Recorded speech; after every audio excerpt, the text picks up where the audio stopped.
11வது question பார்ப்போமா? அதான science. growth of taproot is towards gravity, towards light, away from gravity, away from air. ஓகேங்களா? ஆணிவேர்களின் வளர்ச்சி ஈர்ப்பு விசை நோக்கி வளரும், ஒளியை நோக்கி வளரும், ஈர்ப்பு விசையிலிருந்து விலகி வளரும், காற்றிலிருந்து விலகி வளரும். என்ன ஆன்சர்? டுவர்ட்ஸ் கிராவிட்டி இல்லையா? வேறு என்ன பண்ணும்? கீழே தான் போகும், நேராக மண்ணுக்குள்ளே தானே போகுது. அப்போது புவியீர்ப்பு விசைக்கு வந்து நேராக தான் போகும். ஓகேங்களா? அப்போ என்ன சொல்லுவாங்க? வேர் வந்து நேர் புவி நாட்டமும் எதிர் ஒளி நாட்டமும் உடையது. ஆமாவே இல்லையா? ஒளிங்கிற போட்டோட்ரோபிக் தானே, அதுதான். அதுக்கு வந்து ஆப்போசிட் இருக்கும். ஜியோட்ரோபிக் வந்து பாசிட்டிவ் இருக்கிறது வேறு. ஓகேவா? ஞாபகம் வச்சுக்கோங்க. அடுத்து பார்ப்போம். Match the following. ஆன்சர் என்ன போட்டீங்க? சி கரெக்டா? கரெக்டா? See the answer. மீசோபைட்ஸ், அதாவது வறண்ட நில தாவரத்துக்கு வளநில தாவரத்துக்கு வித்தியாசம் இருக்கு இல்லையா? ஃபர்ஸ்ட் மீசோபைட்ஸ் வளநில தாவரம், அதாவது ஒரு தாவரம் வளர்றதுக்கு போதுமான அளவுக்கு என்ன இருக்கணும்? நீர் வந்து இருக்கணும். அதாவது என்ன சொல்றாங்க? வளநில தாவரம். அப்போ ஏக்கு வந்து 3 வரணும் இல்லையா? மீசோபைட்ஸ் growing in soils with sufficient water. ஓகேங்களா? அடுத்து ஜீரோஃபைட்ஸ் வறண்ட அல்லது வறல் நில தாவரம். இது என்ன சொல்லுவாங்க? growing and dry habitat இல்லையா? வறண்டு போன நிலப்பரப்புல வளர்றது வந்து ஜீரோஃபைட்ஸ். அடுத்து சாமோபைட்ஸ் என்ன பார்த்தோம்? சாமோபைட்ஸ்னா என்னது? மணற்பாங்கான பகுதியில் வந்து வளரக்கூடியது இல்லையா? வாழ்றது. ஸோ அது வந்து என்ன சொல்றாங்கன்னா growing in sand. லித்தோஃபைட்ஸ் என்னது? growing and rocks. ஓகேங்களா? பாறைகளின் மேல் வாழ்பவை. ஆன்சர் வந்து சி. ஓகேங்களா? சூப்பர், எல்லாம் கரெக்டாக போட்டிருக்கீங்க. எல்லா ரூட்டுமே எப்படி இருக்கும் அப்படின்னா வந்து கிராவிட்டிக்கு புவியீர்ப்பு விசைக்கு நேராக தான் போகும். அதில் ஒரே ஒரு எக்ஸெப்ஷன் மட்டும் நம்ம பார்த்தோம். மேங்க்ரோவ் ஃபாரஸ்ட், சதுப்பு நில காடுகள் என்ன நடக்கும்னா வந்து சகதி, அந்த சேர் வந்து சகதியாக இருக்கும். அது இல்லாமல் சால்ட் கண்டென்ட் அதிகமாக இருக்கும். அதனால உள்ள வேரால சுவாசிக்க முடியாது. அந்த தாவரத்தில் மட்டும் என்ன ஆகும்னா வேர் வந்து மேலே வந்திருக்கும். மண்ணுக்கடியிலேருந்து மேலே வந்து அந்த வேரில் வந்து சின்ன சின்னதாக துளைகள் இருக்கும். அந்த துளைக்கு பேர் வந்து நெமட்டோஃபோர்ஸ் அப்படின்னு சொல்லுவாங்க. அது மூலமாக சுவாசிக்க எக்ஸெப்ஷன் இருக்குது, அது மேங்க்ரோவ் ஃபாரஸ்ட் இருக்கிற தாவரங்கள்ல. ஓகேவா? ஆனால் எல்லா வேருமே எப்படி இருக்குன்னா வந்து புவியீர்ப்பு விசைக்கு நேராக தான் போகும். ஓகேவா? எல்லா வேருமே புவியீர்ப்பு விசைக்கு நேராக தான் இருக்கும். எக்ஸெப்ஷன் இருக்கு, மேங்க்ரோவ் ஃபாரஸ்ட் இருக்கிற அந்த அவிசென்னியா, ரைசோபோரா அப்படிங்கிற தாவரங்கள். ஓகேவா? சின்ன சின்ன கான்செப்ட் தான், தெளிவாயிக்கோங்க. அடுத்து பார்த்தீங்கன்னா 13வது மேட்ச் தி ஃபாலோயிங் இல்லையா? இது நம்ம அப்படியே கிளாஸ்ல பார்த்தது இல்லையா? Free floating lived mangroves submerged. மிதக்கும் தாவரங்கள், மிதக்கும் இலைகளை கொண்டவை, சதுப்பு நில தாவரங்கள், நீரில் மூழ்கி வளரும் தாவரங்கள் இல்லையா? ஃப்ரீ ஃப்ளோட்டிங்னா என்ன பார்த்தோம்? ஃப்ரீ ஃப்ளோட்டிங்னா என்ன பார்த்தோம்? சரி, என்ன டெஃபினேஷன் ஃப்ரீ ஃப்ளோட்டிங்னா? மிதக்கும் தாவரங்கள். ஜஸ்ட் வாட்டர் பாடி இருக்கு, ஒரு குளம் இருக்கு, அந்த குளத்துல என்ன ஆகுது? சின்ன சின்ன செடியெல்லாம் இருக்கு இல்லையா? அது மிதந்துட்டு இருக்கு, அவ்வளவுதான். அது கீழே சாயிலுக்கு தண்ணி வாட்டர் மண் இருக்குல்ல அடியில, கீழே வந்து எந்த சம்மந்தமும் கிடையாது, ஜஸ்ட் வாட்டர்ல ஃப்ளோட் ஆகும், அவ்வளவுதான். அது என்ன சொல்லிட்டாங்கன்னா வந்து ஃப்ரீ ஃப்ளோட்டிங். எக்ஸாம்பிள் அதுக்கு வந்து ஐகார்னியா பார்த்தோம், ஆகாய தாமரை. நம்ம இந்த கூவரெல்லாம் போன வச்சுக்க நிறைய ஃபுல்லாக ஃப்ளோட் ஆயிருக்க மேலே, அது எல்லாமே ஆகாய தாமரை தான். ஓகேங்களா? So Eichhornia. அடுத்து பார்த்தீங்கன்னா ஃப்ளோட்டிங் லீவ்டு, மிதக்கும் இலைகளை கொண்டது எது? எதில் மிதக்கும் இலைகள் இருக்கும்? தாமரைப்பூ இருக்கு இல்லையா?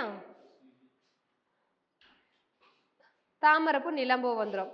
அப்புறம் மேங்க்ரூவ்ஸ், சதுப்பு நில தாவரங்கள். என்ன எக்ஸாம்பிள் பார்த்தோம்? அவிசென்னியா இல்லையா? அவிசென்னியா, ரைசோபோரா.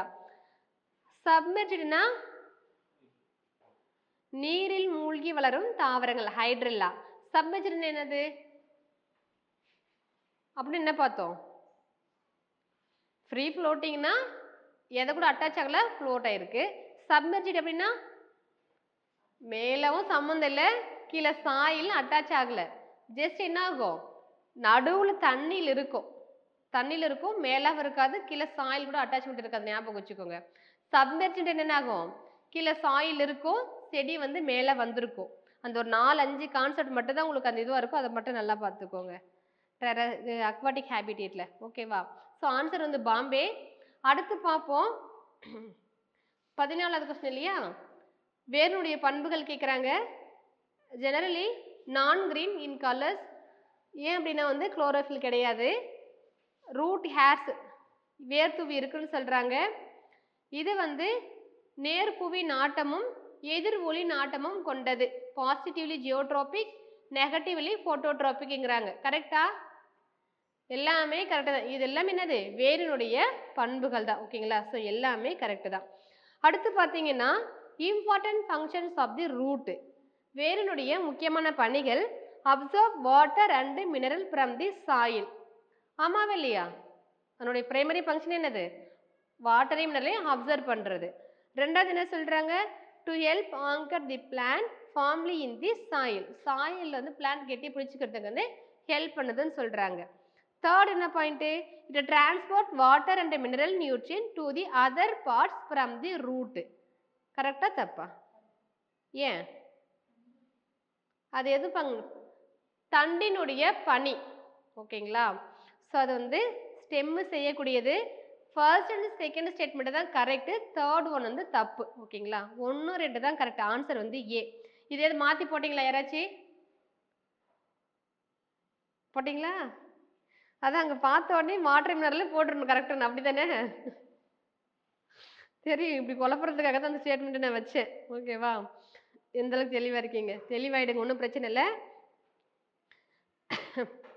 ஸோ அது வந்து ஸ்டெம்மு பண்ணுவாங்க. ஓகேங்களா? ரூட் கிடையாது. ஜஸ்ட் அப்சர்வ் பண்ணுறது மட்டும் தான். கண்டக்ட் பண்ணுறது வந்து ஸ்டெம். நம்ம பார்த்த ஜைலம் ஃப்ளோயம் இருக்குன்னு பார்த்தோம் இல்லையா? ஸோ அதில் ஜைலம் வந்து என்ன பண்ணுவாங்கன்னா இந்த வேலையை பார்ப்பாங்க. அடுத்து 16வது கொஸ்டின் பார்ப்போம். Storage roots example. Root modification நம்ம பார்த்தோம். அதில் என்னது, டேப் ரூட் மாடிஃபிகேஷனில் ஸ்டோரேஜ் பார்த்தோம் இல்லையா? ஆணிவேர் உருமாற்றம், அது கீழே வந்து சேமிப்பு, உணவு சேமிப்புன்னு பார்த்தோம். அதில் ஃபஸ்ட்டு பார்ப்போம் கோனிக்கல் ரூட், ஃபியூசிஃபார்ம் ரூட், நாஃபிஃபார்ம். ஓகேங்களா? கூம்பு வடிவ வேர்கள், இருமுனை கூர் வடிவ வேர்கள், பம்பர வடிவ வேர்கள். கோனிக்கல் ரூட் வந்து கூம்பு வடிவ வேர்கள் இருக்கு இல்லையா? என்ன எக்ஸாம்பிள் பார்த்தோம்? டாக்கஸ் கரோட்டா. கூம்பு வடிவம் யார் வந்துருவாங்க? டாக்கஸ் கரோட்டா, கேரட். இருமுனை 2 முனை கூர்மையா இருக்கு, நடுவில் பல்ஜா இருக்குன்னு யார் வரணும்? ரெஃபனஸ் சட்டைவஸ், முள்ளங்கி வரணும். ஓகேவா?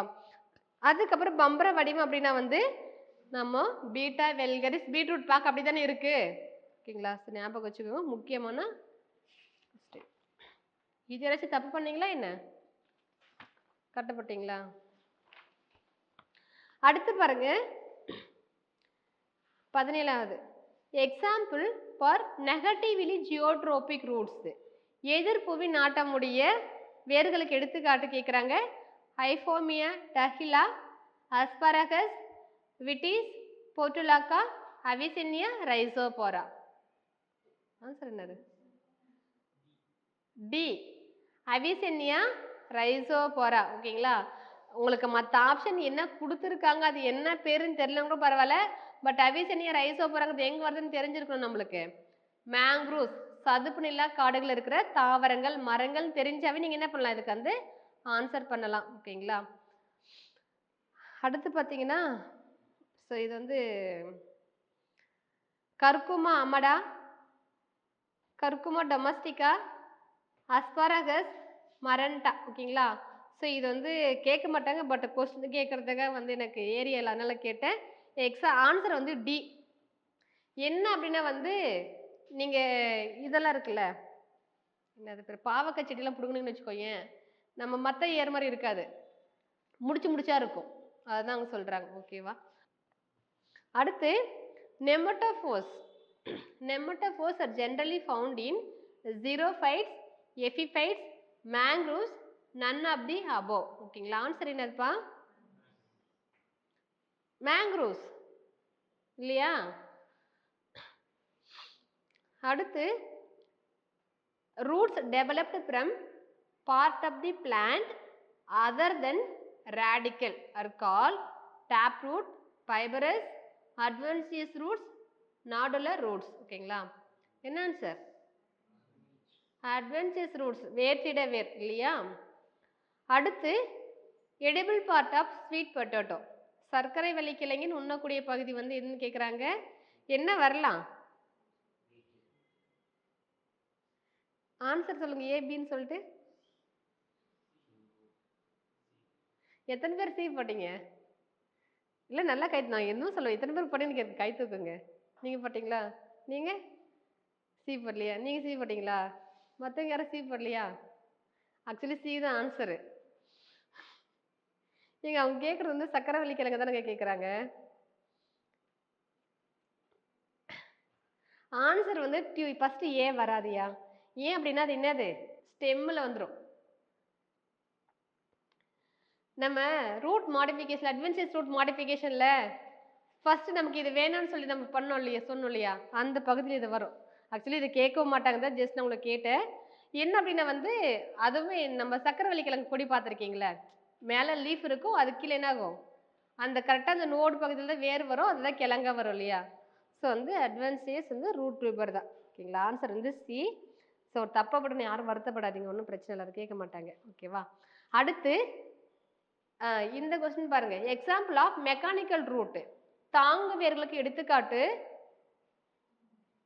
தூண் வேர்கள், பில்லர் ரூட்ஸ். எதுல இருக்கும்? இது ஆலமரத்துல இருக்கும். ஓகேவா? அடுத்து பார்ப்போம். Identify correctly matched. Epiphytic root, foliar root, sucking or haustorial root, photosynthetic root. எது சரியா பொருந்திருக்குன்னு கேட்குறாங்க. எபிஃபைட்டிக் ரூட் என்ன பார்த்தோம் நம்ம? எபிஃபைட்டிக் ரூட் என்னப்பா வரணும்? தொற்று தாவரணும். யார் வருவாங்க? வாண்டா. தொற்று தாவரனாவே வாண்டா இல்லையா? ஸோ ஆன்சர் வந்து அப்போ என்ன வராது? ஏவும் வராது, பியும் வராது. அடிபட்டு போச்சா? எபிஃபைட்டிக் வந்து வாண்டா வந்த உடனே நமக்கு என்ன ஆகுது? ஏபி ரெண்டுமே அடிபட்டு போச்சு. இப்போ சக்கிங் ரூட்ஸ் இருக்கு, போட்டோசிந்தட்டிக் ரூட்ஸ் இருக்கு. இப்போ நமக்கு தெரியும் சக்கிங் அல்லது உறிஞ்சி வர்கள் நமக்கு படிச்சிருக்கு இல்லையா. எக்ஸாம்பிள் பார்த்தோம், என்ன பார்த்தோம்? கஸ்கூட்டா. அப்போ சக்கிங் ஆர் வந்து ஹாஸ்டோரியல்ங்கிறது என்னது? கஸ்கூட்டா. கரெக்டு. போட்டோசிந்தட்டிக் என்ன பார்த்தோம்? அந்த டைனோஸ்போரான்னு ஒன்று பார்த்தோம் இல்லையா. ஸோ இங்கே ஆன்சர் வந்து சி கரெக்டாக இருக்கு. விஸ்கம் அப்படிங்கிறது வந்து எதுக்கு எக்ஸாம்பிள்னா வந்து சக்கிங் அல்லது ஆஸ்டோரியலுக்கு தான் எக்ஸாம்பிளாக வரும். ஓகேவா? போட்டோசிந்தட்டிக் வந்து டைனோஸ்போரா வரும். அது கீழே அப்படியே இருக்கு பாருங்க. 24th 24 example of the foliar 23 B option இருக்குல்ல, இலை வேர்கள், போலியர் ரூட் அல்லது இனப்பெருக்க வேர்கள் அப்படின்னு சொல்லுவாங்க. அது பிரயோஃபில்லம். ஏக்கு பி வரணும், பிக்கு ஏ வரணும். 23rd கொஸ்டின் புரியுதா நான் சொல்றது? 23வது கொஸ்டின்ல ஏ ஆப்ஷன் இருக்கு இல்லையா, எபிஃபைட்டிக்னு, அதுக்கு ஆன்சர் வந்து பி. அந்த கீழே இருக்கு இல்லையா, வாண்டான்ட்டு வரணும். செகண்ட் போலியர் ரூட் இருக்கு இல்லையா, இலைவேர்கள், அதுக்கு பிரயோஃபில்லம் வரணும். அப்படியே மாத்திருக்கு ஆப்ஷன். ஓகேவா? 24th பார்ப்போம். Example of the photosynthetic root Tinospora, Trapa natans, Dendrobium, Taeniophyllum. ஓகேங்களா? என்ன ஆன்சரு? ஏன் டென்ட்ரோபியம் வராதா? எப்படி கரெக்டாக சி பண்ணீங்க எல்லாரும்? 3 டீ வருது. நல்லா இல்லையா? டென்ட்ரோபியம்ங்கிறது வந்து ஒரு ஆல்கே எபிஃபைட்டிக் வரும். ஓகேவா? நம்ம சொன்ன உங்களுக்கு தெரியல கிளாஸ்ல. டென்ட்ரோபியம்ங்கிறது வந்து ஒரு எபிஃபைட்டிக்ல இருக்கிறது. ஸோ ஆன்சர் வந்து சி தான். அடுத்து ஸ்டெம்னுடைய பண்புகள் கேட்டிருக்காங்க இல்லையா. Positively phototropic, negatively geotropic. ஆமாவா இல்லையா? நேர் ஒளி நாட்டம், எதிர் புவி நாட்டம். கரெக்டு தானே? ஸ்டெம்மு. அடுத்து என்ன இருக்குது? கணுவும் கணுவிடை பகுதி இருக்குன்னு சொல்றாங்க. கரெக்டா இல்லையா? அதுக்கடுத்து சின்ன, அதாவது யங் ஸ்டெம், அதாவது இளம் தண்டுல வந்து பச்சை நிறத்தில் இருக்கும், அது ஒளிச்சேர்க்கை செய்யுன்னு சொல்றாங்க. என்ன ஆன்சரு? எல்லாமே கரெக்ட். அப்போ ஆன்சர் வந்து 1 2 3 பாம்பே. அடுத்து எக்ஸாம்பிள் ஆஃப் சப்ஏரியல் ஸ்டெம் மாடிஃபிகேஷன். தரை ஓட்டிய தண்டின் உருமாற்றத்துக்கு எடுத்துக்காட்டு என்னதுப்பா? ஓடு தண்டு. ஓகேவா? சூப்பர். கிளைம்பரும் க்ரீப்பரும் வந்து இதில் வந்துடும். டியூபர் வந்து கீழே அண்டர் கிரவுண்டு, ரன்னர், ஸ்டோலன், அப்புறம் என்னது சக்கர், ஆஃப்செட்டா, மொத்தம் 4 இருக்கு. அது 4ம் என்னன்னா வந்து சபேரியல் மாடிஃபிகேஷன். அடுத்து பார்ப்போம். இது ஆல்ரெடி நம்ம கிளாஸ்ல பார்த்த கொஸ்டின் தான் நினைக்கிறேன். Secondary function of the stem, food storage, water storage, photosynthesis, support. அப்படியே ஆப்ஷன் பாருங்க. Solanum tuberosum, Opuntia, Vitis. கரெக்டா எல்லாமே? எல்லாமே கரெக்டாக தான் மேட்ச் ஆயிருக்கு. ஆன்சர் வந்து ஆல் தி அபோவ். ஓகேவா? அடுத்து பார்ப்போம். சரி, ஆன்சர் சொல்லுங்க பார்ப்போம். அடுத்த கொஸ்டினுக்கு. Example of the underground stem modification. A கரெக்டா? சக்கர் எங்க வரும்? சப்பேரியல் வரும், அண்டர் கிரவுண்ட் வராது. தப்பா போட்டீங்களா யாராச்சும் இதுல? தரைகள் தண்டின் உருமாற்றம், பல்ப் வந்து வெங்காயம் வந்துடும், ரைசோம் இஞ்சி மஞ்சள் வந்துடும், டியூபர் உருளைக்கிழங்கு, காம் வந்து அந்த கொலைக்கேசிய பார்த்தோம் கிழங்கு. சக்கருங்கிறது என்னது? சாமந்தி செடியில் இருக்கிறது. அது சபேரியல் மாடிஃபிகேஷன், தரை ஒட்டிய தண்டின் உருமாற்றம். ஓகேவா? 29வது பார்ப்போம். எதுல வந்து இலை வந்து முள்ளா மாறி இருக்குன்னு கேட்குறாங்க. ஆன்சர் என்னது? பப்பன்ஷியா. அடுத்து லித்தோஃபைட்ஸ் எக்ஸாம்பிள் கேட்குறாங்க. லைக் டெஸ்ட் 6 எடுங்க.